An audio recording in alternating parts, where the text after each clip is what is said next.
Ngayon naman tayo makapag-vlog. Malaking isda yung ulam ko ba? Anong tawag dito sa malaking isda? Di ko alam kung anong tawag ito. Kumain lang ako. Oh, ang tira.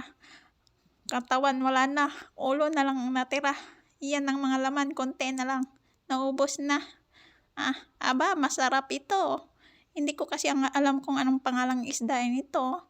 Kasi ang alam ko lang, yung dati, yung sa bukid pa kami ng papa ko, nahuli si papa ng palaka. Yun lang ang alam kong palaka ang kinakain. Pero itong isda, hindi ko alam kung anong tawag nito. Malaki.